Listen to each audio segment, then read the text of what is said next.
Sistema kardiovaskular. Sistema kardiovaskular merupakan sistem mayor pertama yang berfungsi pada embrio. Primordium cordis dan sistema vaskular primordial muncul pada pertengahan minggu ketiga. Selulae progenitris cardiaca multipotentes berasal dari campus cordis primus dan campus cordis secundus. Juga ada yang berasal dari selulae crinolaris. Campus cordis primus berasal dari selulae mesoderma dari linea primitiva. Campus cordis secundus berasal dari mesoderma pharyngeum. Jadi ini adalah pembentukan sistem kardiovaskular, kita lihat. Ya, jadi pada awalnya ya, ini ada suatu area yang kita sebut sebagai mesoderma cardiogenicum. Ya, kemudian ini ada soluma pericardiale. Ya, ini adalah angioblastic cord. Dan kemudian dengan adanya plicatio capitis nanti akan terjadi perubahan posisi daripada jantung dan diafragma. Perkembangan awal cord dan fasa sanguinea. Pada hari ke-18, mesoderma laterale mempunyai komponen somatopleurale dan sphygmopleurale. Mesoderma sphygmopleurale menurunkan hampir seluruh komponen jantung. Sel endokardium memisahkan diri dari mesoderma, membentuk cord tubulare yang berpasangan. Kemudian, ketika plicatio lateralis terjadi, kedua cord tubulare saling mendekat dan berfusi menjadi satu, dimulai dari ujung cranialis ke caudalis. Jantung mulai berdenyut pada 22-23 hari, aliran darah mulai minggu keempat. Selulae cardiaca precursoria dari mesoderma pharyngeum menurunkan myocardium ventriculus dan dinding myocardium tractus effluxionis. Campus cordis secundus berkontribusi terhadap pertumbuhan cepat dan pemanjangan cord tubulare. Myocardium ventriculus sinister dan polus anterior cord tubulare diturunkan terutama dari campus cordis secundus. Perkembangan vena yang berhubungan dengan cord embryonicus. 3 vena berpasangan mengalirkan ke primordium cordis embrio 4 minggu, yaitu sepasang vena vitellina yang mengembalikan darah miskin O2 dari vesicula umbilicalis, vena umbilicalis sepasang membawa darah kaya O2 dari saccus chorionicus, dan sepasang vena cardinalis communis mengalirkan darah miskin O2 dari tubuh embrio ke jantung. Jadi ini adalah, kita lihat ini adalah vena umbilicalis, ini adalah vena vitellina, dan ini adalah vena cardinalis.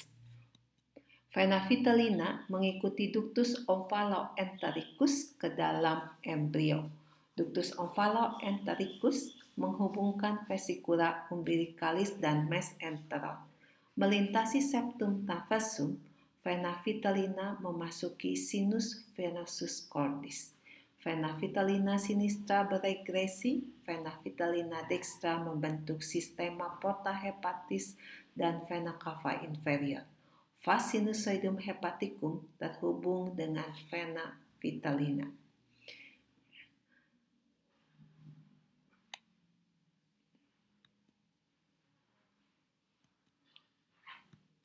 Vena umbilicalis berjalan di kedua sisi hepal, membawa darah kaya O2 dari plasenta ke sinus venosus cordis.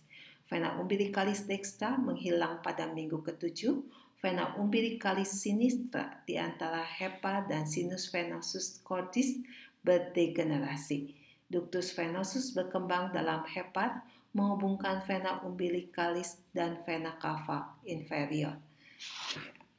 Jadi ini adalah, kalau kita lihat di sini ini adalah vena cardinalis, ini vena cardinalis, ini adalah vena vitellina dan vena umbilicalis.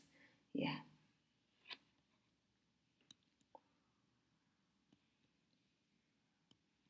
Vena cardinalis merupakan drainase utama embrio. Vena cardinalis anterior mendrainase bagian cranialis, vena cardinalis posterior mendrainase bagian caudalis embrio. Bergabung dengan vena cardinalis communis yang memasuki sinus venosus cordis. Pada minggu ke-8, vena cardinalis anterior terhubung dengan anastomosis yang mengalirkan dari vena cardinalis anterior sinistra ke vena cardinalis dextra. Anastomotic shunt ini menjadi vena brachiocephalica sinistra ketika bagian caudalis vena cardinalis anterior sinistra berdegenerasi. Kemudian, jadi ini adalah vena brachiocephalica sinistra. Ya. Nah, vena cava superior terbentuk dari vena cardinalis anterior dextra dan vena cardinalis communis dextra. Vena cardinalis posteriores primer berkembang sebagai vasa mesonephros, bagian besar menghilang bersama mesonephros. Derivatnya adalah radix vena asiga dan vena iliaca communis. Vena subcardinalis dan vena supracardinalis menggantikan dan melengkapi vena cardinalis posterior. Vena subcardinalis terhubung satu dengan lain melalui anastomosis subcardinalis dan dengan vena cardinalis posterior melalui vas sinusoidum mesonephricum. Ya, jadi ini adalah anastomosis subcardinalis yang menghubungkan kedua vena subcardinalis. Sedangkan antara vena subcardinalis dan vena supracardinalis akan terhubung oleh subsupracardinalis. Seperti itu. Vena subcardinalis membentuk stem dari vena renalis sinistra, vena suprarenalis, vena testicularis atau ovarica, segmen vena cava inferior. Vena subcardinalis terdisrupsi di daerah ginjal. Di cranialis, vena subcardinalis disatukan oleh anastomosis yang menjadi vena asiga dan vena hemiasiga. Caudalis terhadap ginjal, vena supracardinalis sinistra berdegenerasi, vena supracardinalis dextra menjadi bagian inferior vena cava inferior. Ya. Jadi kalau kita lihat di sini, ya, yang kuning ini adalah vena supracardinalis yang akan menjadi segmen postrenal daripada vena cava inferior. Sedangkan anastomosis subsupracardinalis akan menjadi segmen renalis daripada vena cava inferior. Perkembangan vena cava inferior. Vena cava inferior terbentuk melalui perubahan vena primordialis yang terjadi ketika aliran balik darah dari bagian caudalis dialihkan dari sisi kiri ke sisi kanan.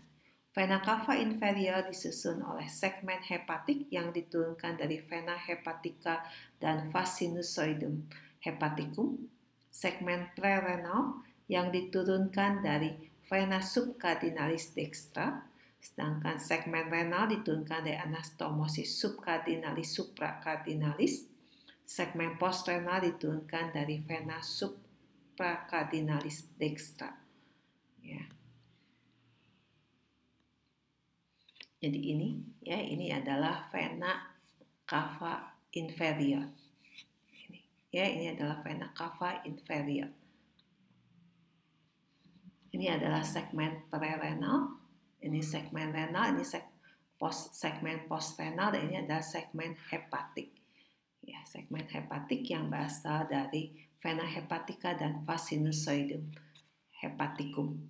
Ya, kemudian ini adalah mengenai arteriae arcum pharyngeorum dan cabang lain aorta dorsalis. Arcus pharyngeae disuplai oleh arteriae arcum pharyngeorum yang muncul dari saccus aorticus dan berakhir di aorta dorsalis. Cellulae crystanularis berkontribusi terhadap pembentukan tractus effluxionis cordis dan arteriae arcum pharyngeorum. Awalnya, aorta dorsalis paras berjalan sepanjang embrio. Selanjutnya, bagian caudalis aorta dorsalis berfungsi membentuk aorta abdominalis atau torasika bawah yang tunggal. Ya. Jadi aorta pada awalnya itu berpasangan. Ini adalah arteri arcus pharyngeal, ya. Kemudian ini nanti akan saccus aorticus, kemudian dia akan bermuara ke aorta dorsalis. Ini aorta dorsalis yang pada awalnya berpasangan. Dari aorta dorsalis pares yang tersisa, yang kanan beregresi dan yang kiri menjadi aorta primordialis. Cabang arteriae intersegmentalis, cabang aorta dorsalis. Jadi arteriae intersegmentalis adalah cabang aorta dorsalis, jumlahnya 30 atau lebih, berjalan di antara somiti dan membawa darah untuk somiti dan derivatnya. Arteriae intersegmentalis di leher akan bergabung membentuk arteria vertebralis. Hampir seluruh penghubung arteriae intersegmentalis ke aorta dorsalis menghilang. Di toraks, arteriae intersegmentalis bertahan sebagai arteriae intercostalis. Jadi ini adalah aorta dorsalis, ini adalah arteri intersegmentalis. Ya, arteri intersegmentalis berjumlah 30 atau lebih. Di abdomen, hampir seluruh arteriae intersegmentalis menjadi arteriae lumbalis. Pasangan kelima arteriae intersegmentalis lumbalis akan menetap sebagai arteria iliaca communis. Di regio sacralis, arteria intersegmentalis membentuk arteria sacralis lateralis. Nasib arteria vitellina dan arteria umbilicalis. Cabang ventralis tidak berpasangan dari aorta dorsalis menyuplai vesikula umbilicalis, allantois, dan chorion. Arteriae vitellina berjalan ke vesikula dan usus primordialis. 3 derivat arteriae vitellina, yaitu truncus sulcus, arteri mesenterica superior, dan arteri mesenterica inferior. Jadi, arteria vitellina ini merupakan cabang ventralis tidak berpasangan. Ya. Arteriae umbilicalis pares berjalan melalui pedunculus connexans, berlanjut dengan vasa dalam chorion. Arteriae umbilicalis membawa darah miskin O2 ke plasenta. Bagian proximalis arteri umbilicalis menjadi arteria iliaca interna dan arteria vesicalis superior. Bagian distalis arteri umbilicalis menjadi ligamentum umbilicale mediale. Jadi ini adalah arteri umbilicalis yang merupakan cabang berpasangan dari aorta. Kalau ini adalah cabang ventralis yang tidak berpasangan, arteri vitellina ini.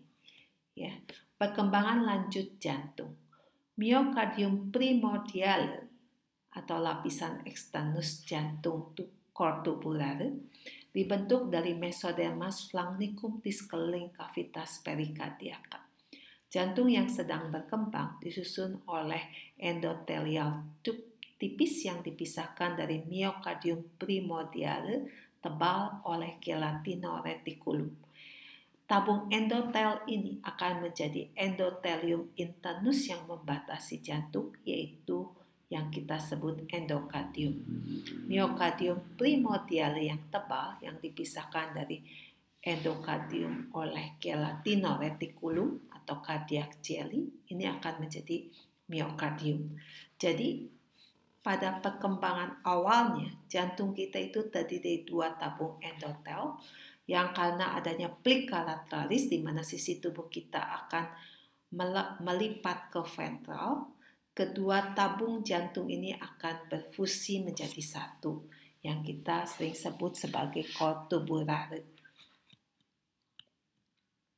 Perikardium viscerale atau yang kita sebut epikardium ini diturunkan dari mesotel yang berasal dari permukaan luar sinus venosus cordis dan menyebar melalui myokardium. Menyebar menutupi myokardium.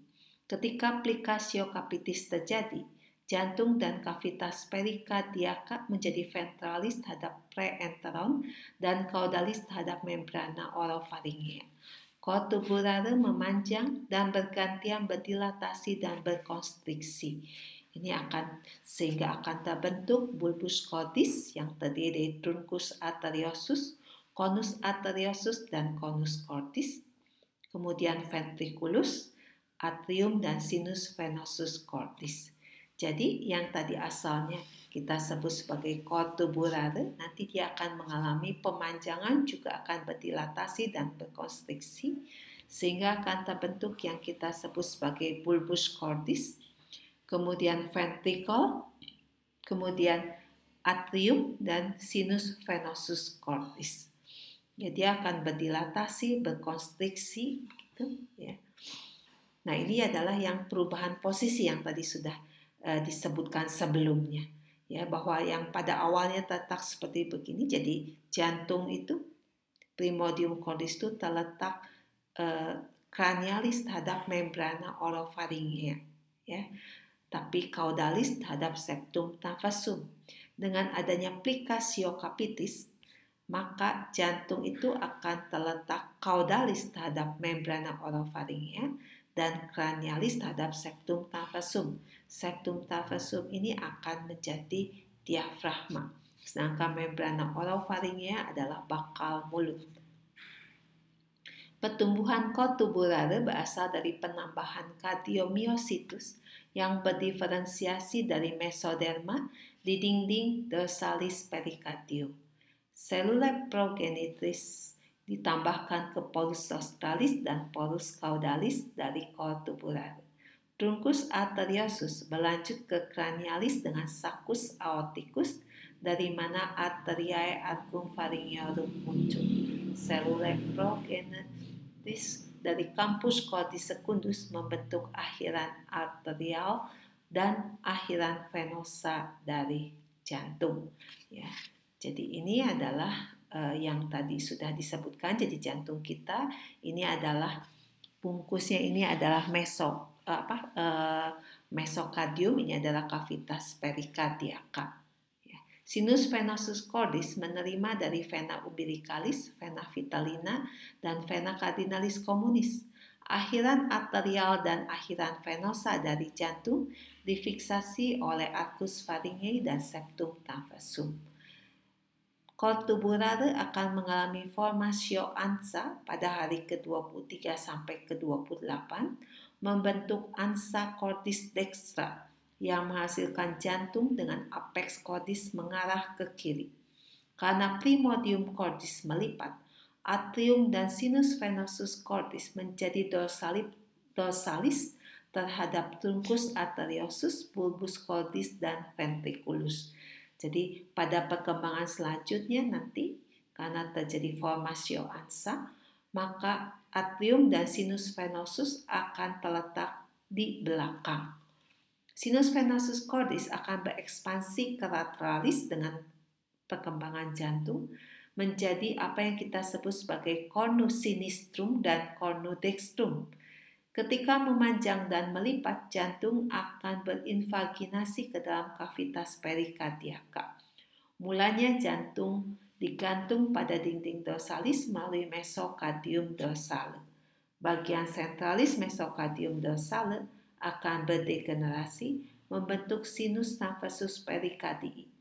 Jantung sekarang hanya melekat di ujung cranialis dan caudalis.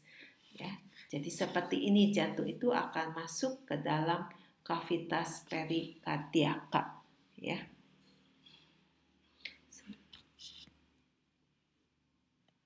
Nah, ini adalah yang menceritakan mengenai formasio ansa. Ya, jadi jantung itu akan, ansa itu artinya gelung begitu ya. Jadi dia itu akan melipat begitu sehingga ya, dan melipatnya itu adalah ke arah ke kanan. Ya, jadi melipatnya itu ke kanan sehingga jantung itu akan berputar ke kiri sehingga apex cordis itu ada di sebelah kiri. Ya, ini adalah jantung ya yang akan berinvaginasi sehingga terletak pada di dalam kavitas perikardiaka. Ini adalah dinding jantung yang awalnya hanya berupa tabung endotel, kemudian akan ditambahkan miokardium seperti ini. Ya. Nah, sirkulasi melalui primordium cordis. Kontraksi inisial jantung asalnya sifatnya miogenik dari otot. Lapisan muskular, tractus effluxionis, atrium, dan ventriculus adalah kontinu. Ya, kontraksi berbentuk gelombang peristalsis yang dimulai di sinus venosus cordis. Pertama, sirkulasi melalui primordium cordis berjenis ebb and flow. Pada akhir minggu keempat, kontraksi terkoordinasi menghasilkan aliran satu arah. Ya, jadi ini adalah jantung pada perkembangannya. Jadi pertamanya hanya akan terbentuk dilatasi konstriksi sehingga terbentuk struktur-struktur seperti ini. Ini adalah sinus venosus, ini adalah atrium, ini adalah ventricle, kemudian ini adalah bulbus cordis. Ya, ini adalah sinus venosus, ya, tempat di mana terjadi muara 3 pasang vena, vitellina, umbilicalis, dan cardinalis. Pada perkembangannya nanti akan terjadi 2 cornu, yaitu cornu sinistrum dan cornu dextrum. Darah memasuki sinus venosus cordis dari embrio melalui vena cardinalis communis, sedangkan dari plasenta melalui vena umbilicalis, melalui vesicula umbilicalis, dari vesicula umbilicalis melalui vena vitellina. Darah dari sinus venosus cordis memasuki primordium atri.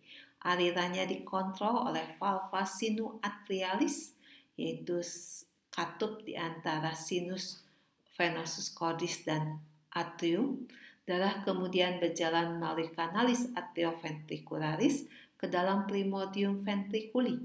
Ventriculus berkontraksi, darah dipompa melalui bulbus cordis dan truncus arteriosus ke dalam saccus arteriosus, didistribusikan ke arteriae circumpharyngeorum, mengalir ke dalam aorta dorsalis untuk didistribusikan ke embrio, vesicula umbilicalis, dan plasenta. Ya, jadi ini adalah ini adalah sinus venosus cordis, ini adalah ostium sinuatriale dengan valvanya, ini adalah primordium atri, ini adalah primordium ventriculi, dan di antara keduanya bagian yang konstriktif ini kita sebut sebagai kanalis atrioventricularis. Partisio primordium cordis. Partisio canalis atrioventricularis. Partisio canalis atrioventricularis, primordium atri, primordium ventriculi, dan primordium tractus effluxionis mulai pada pertengahan minggu keempat dan akan komplit pada akhir minggu ke-8. Proses tersebut terjadi bersamaan. Hingga akhir minggu keempat, tubera endokardiaka atrioventriculare membentuk dinding dorsalis dan dinding ventralis kanalis atrioventricularis. Tubera endokardiaka ini berkembang dari keratino-reticulum dan selulae cristalloralis. Ketika diinvasi oleh selulae mesenhimatica pada minggu ke-5, tubera endokardiaka akan mendekat satu dan lain dan berfusi, membagi kanalis atrioventricularis menjadi kanalis ave dextra dan kanalis ave sinistra. Jadi seperti ini adalah tubera endokardiaka atrioventriculare yang ventral, ini adalah yang dorsal begitu. Nanti keduanya itu akan dengan adanya invasi selulae mesenhimatica, dia akan membesar, lebih menonjol dan akan berfusi di tengah sehingga akan terbentuk ini fusi daripada tubera endokardiaka ventralis dan dorsalis.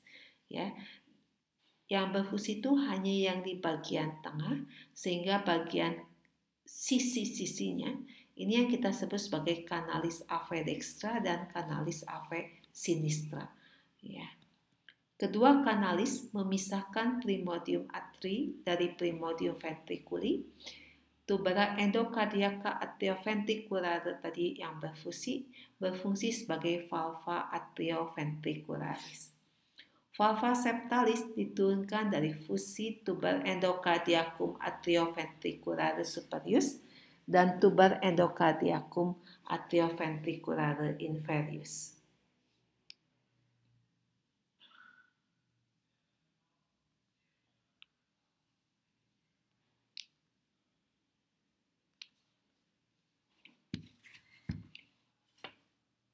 Segmen seluler endokardiaka internus mengalami transisi epiteliomesenhymalis menginvasi matriks ekstraseluler. Tubero endokardiaka atrioventricularia yang telah bertransformasi membentuk valva dan septum membranosum dari jantung. Partisio primordium atrii. Pada akhir minggu keempat, primordium atrii dibagi menjadi atrium dextrum dan atrium sinistrum oleh septum primum dan septum secundum. Septum primum ini merupakan lapisan yang tipis, berbentuk crescentic dan tumbuh ke arah tubera endokardiaka atrioventricularia dari atap primordium atrii. Secara parsial membagi atrium menjadi kanan dan kiri. Ketika septum primum tumbuh, lubang di antara tepi bebasnya dan tubera endokardiaka atrioventricularia kita sebut sebagai foramen primum. Ya, jadi seperti ini. Jadi dia akan tumbuh dari dinding atas begitu, ya, ini tumbuh. Kemudian dia lubang yang terbentuk antara tepinya dan tubera ini kita sebut sebagai foramen primum, ya. Nah, seperti ini jadinya. Ini adalah septum primum, ini adalah tubera endokardiaka, ya. Jadi pada perkembangannya nanti masih terdapat lubang atau celah di antara kedua struktur ini yang kita sebut sebagai foramen primum, ya. Foramen primum ini merupakan merupakan lintasan, ya, untuk mengalirkan darah kaya O2 dari atrium dextrum ke atrium sinistrum. Jadi ini berperan dalam shunt. Foramen primum nanti akan mengecil dan menghilang ketika mesenhymal cup dari septum primum berfusi dengan tubera endokardiaka atrioventricularis untuk membentuk septum ave primordiale. Sebelum foramen primum menghilang, muncul perforasi di bagian sentralis septum primum. Ketika septum berfusi dengan tubera, perforasi tadi akan bergabung membentuk foramen secundum di septum primum. Tepi bebas septum primum berfusi dengan sisi kiri tubera menutupi foramen primum. Foramen secundum akan men-shunt darah kaya O2 dari atrium dextrum ke atrium sinistrum. Jadi seperti ini. Pada mulanya yang dibentuk adalah septum primum. Ya, dan yang kita maksud dengan foramen primum ini adalah ini, lubang antara septum primum dengan tubera endokardiaka. Ya, seperti ini. Kemudian sebelum ini nanti akan melekat dengan tubera, sebelum si septum primumnya tumbuh, kan septum primum tumbuh terus dan akan melekat dengan tubera. Nanti pada septum primum ini akan timbul lubang-lubang. Lubang-lubang ini akhirnya akan bergabung membentuk yang kita sebut sebagai foramen secundum. Sedangkan septum primum sendiri nanti akan melekat dengan tubera. Ya, jadi lubangnya ini nanti akhirnya itu akan hilang karena si tubera ini nanti akhirnya akan melekat dengan sisa daripada septum primum. Ya, jadi septum primumnya kita jumpai di sini. Ya, jumpai di sini. Septum secundum ini merupakan lapisan muskular crescentic tebal tumbuh dari dinding ventrocranialis muscular atrium dextrum berdekatan dengan septum primum. Tumbuh pada minggu ke-5 dan ke-6 menutupi foramen secundum, membentuk partisi tidak lengkap antar atria sehingga kita jumpai foramen oval. Bagian cranialis septum primum yang melekat ke atap atrium sinistrum akan menghilang. Bagian yang tersisa melekat ke catuflap light yang fusi tubera endocardiaca atrioventricular ya dari foramen oval. Ya, jadi akhirnya akan seperti ini. Ya, ini adalah atrium dextrum, ini ada atrium sinistrum. Jadi ini yang septum secundum lama kelamaan akan menghilang, ya. Dan sebelumnya memang telah tumbuh septum yang secundum, ya, dari dinding cranialis atrium dextrum. Dia akan tumbuh seperti itu, ya. Kemudian nanti setelah tumbuh, kemudian nanti dia akan tumbuh di sini, dan ini adalah yang sisa daripada yang septum primum, ini yang septum secundum. Keduanya ini nanti akan mensisakan lubang yang kita sebut sebagai foramen oval, ya, dan ini berfungsi sebagai katup.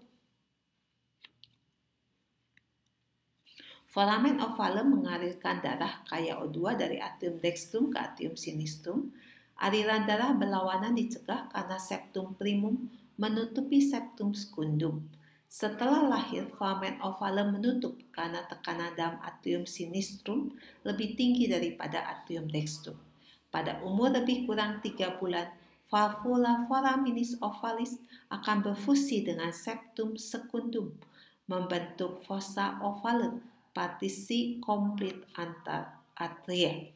Ya, jadi seperti ini. Ini adalah septum primum, ya. Septum primum. Ini adalah foramen ovale. Ini adalah septum secundum.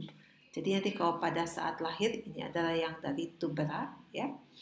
Endocardiaca. Jadi pada saat nanti lahir karena tekanan di atrium kiri lebih tinggi daripada di atrium kanan, maka ini akan melekat. Ya, jadi darah itu syannya dari atrium kanan ke dalam atrium kiri, ya, tidak dari atrium kiri karena dihalangi oleh septum primum ini yang berfungsi sebagai katup. Perubahan di sinus venosus cordis.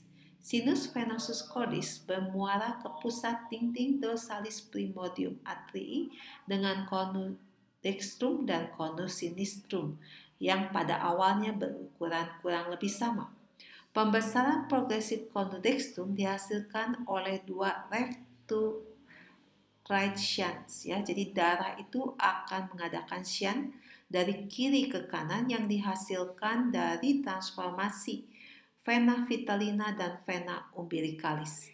Dan left to right shunt ini juga terjadi ketika vena cardinalis anterior terhubung oleh anastomosis vena cardialis anterior sinistra ke vena cardinalis anterior dextra. Shunt ini menjadi vena brachiocephalica sinistra. Vena cardinalis anterior dextra dan vena cardinalis communis dextra menjadi vena cava superior. Ya, dengan demikian terjadi shunt dari kiri ke kanan. Jadi ini adalah sinus venosus cordis. Ya, ini adalah vena cava inferior. Ya, ini adalah konu yang sinistrum. Ini adalah konu yang dextrum. Konu yang dextrum itu menjadi lebih besar karena terjadi shunt dari kiri ke kanan. Pada akhir minggu keempat, konu dextrum lebih besar dari konu sinistrum. Ostium sinuatriale berpindah ke kanan dan terbuka di bagian primordium atri yang akan menjadi atrium dextrum dewasa. Konu dextrum menerima darah dari kepala dan leher melalui vena cava superior, dari placenta dan regio caudalis tubuh melalui vena cava inferior. Konu sinistrum menjadi sinus coronarius. Konu dextrum menjadi dinding atrium dextrum. Diturunkan dari sinus venosus cordis. Bagian halus dinding atrium dextrum ini membentuk bagian yang kita sebut sebagai sinus venarum cavarum. Ya, jadi awalnya itu kita sebut sebagai sinus venosus cordis. Kemudian pada pertumbuhan dan perkembangannya akan terbentuk konu sinistrum dan konu dextrum yang pada awalnya berukuran lebih sama.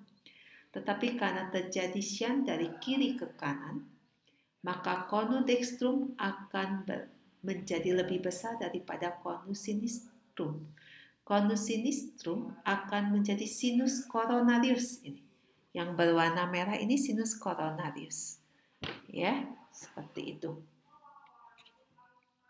Sedangkan cornu yang dextrum akan menjadi bagian yang kita sebut sebagai sinus vena cavarum yang kita jumpai pada atrium kanan dan di antara vena cava superior dan vena cava inferior.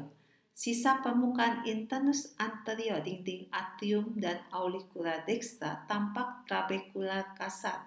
Ini diturunkan dari primordium atri.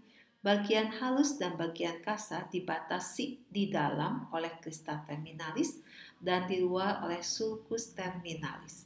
Crista terminalis merepresentasikan bagian cranialis valva sinuatrialis dextra. Bagian caudalis valva membentuk valvula vena cava inferioris dan valvula sinus coronari. Valva sinuatrialis sinistra berfusi dengan septum secundum dan menjadi septum interatriale. Ini adalah turunan-turunan dari valvula sinuatriale. Vena pulmonalis primordialis dan pembentukan atrium sinistrum. Hampir seluruh dinding atrium sinistrum halus karena dibentuk dari vena pulmonalis primordialis. Vena pulmonalis berkembang sebagai pertumbuhan keluar dinding dorsalis atrium. Sebelah kiri segera terhadap septum primum. Ketika atrium berekspansi, vena pulmonalis primordialis dan cabang utamanya akan melebur ke dalam dinding atrium sinistrum dan terbentuk 4 vena pulmonalis. Ya, jadi pada awalnya seperti ini pertumbuhannya, kemudian dia akan melebur ke dalam dinding, sehingga nanti yang tampak itu adalah 4 vena pulmonalis yang keluar dari atrium sinistrum, bukan satu. Ya, primordialnya 1, tapi akhirnya menjadi 4. 2 vena pulmonalis dextra dan 2 vena pulmonalis sinistra, masing-masing superior dan inferior. Myoblastus atrialis bermigrasi ke dalam dinding vena pulmonalis, tapi fungsi myocardium pulmonale tidak jelas. Auricula sinistra diturunkan dari primordium atrii, permukaan internusnya berupa trabekular kasar.